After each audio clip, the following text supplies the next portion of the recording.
For Morningstar, I'm Jeremy Glazer. As we await what the final fiduciary rule will look like, Morningstar's Director of Personal Finance, Christine Benz, thinks that investors can be their own best advocates today.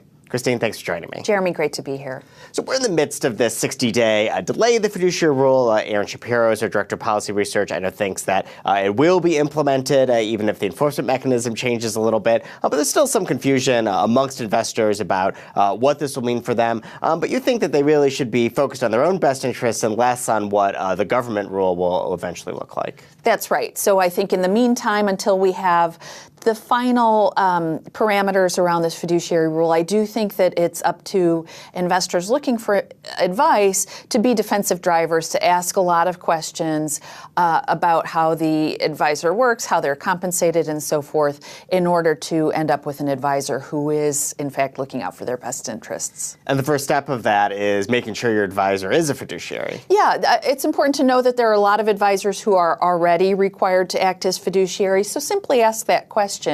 If you have an advisor, or if you're interviewing an advisor, ask, are you a fiduciary? And if there's any hemming and hawing in the response, or maybe you get put on hold, or they say they'll call you back, it's probably a pretty good indication that that person is not required to act as a fiduciary. So you're better off moving on to an advisor who in fact is. If that's the first question you want to ask, it's not the last. What else should you keep in mind when selecting an advisor?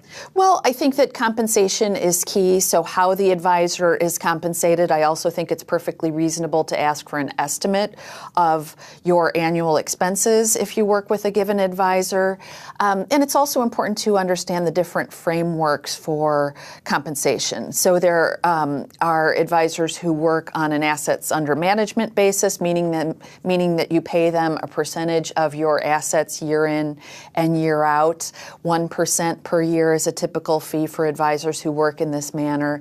And this structure can make sense for people who do need a lot of ongoing hand-holding. If you're the type of person, when the market drops 5% in a given week, if you want to get someone on the phone to counsel you about the best course of action, decide whether you need to make any changes to your plan, this setup can make sense. It can also make sense for individuals or families who have complicated financial situations. So a common situation where such a manner of compensation would make sense would be someone who has a small business within their family, and they need a lot of tax advice, they need investment advice, they need a lot of ongoing hand-holding.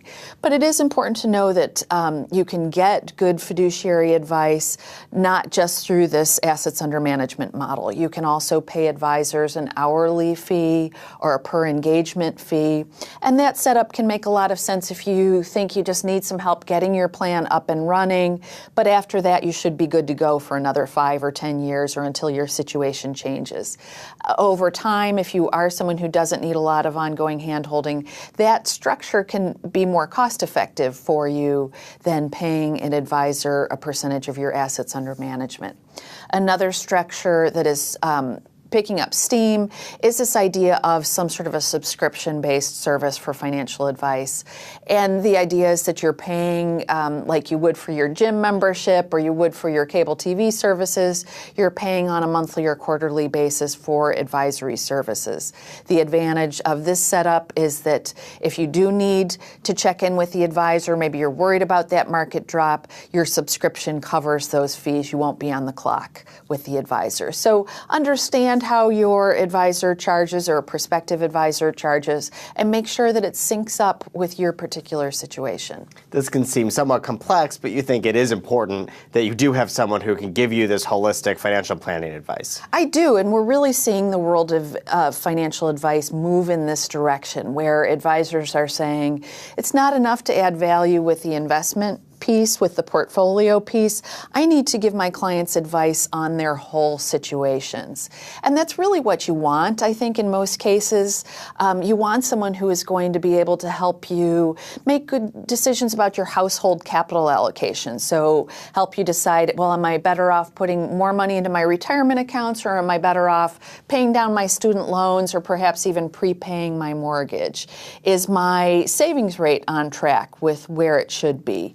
Do I have the right insurance products given where I am in my life, given my dependents and so forth? You want an advisor who's going to think holistically about your situation and not just consult with you on your portfolio. The portfolio piece is certainly important. You want someone who's qualified to help you make good decisions there, but you also want that holistic advice that looks at really every piece of your total financial situation. Christine, thanks for sharing your thoughts today. Thank you, Jeremy. For Morningstar, I'm Jeremy Glazer. Thanks for watching.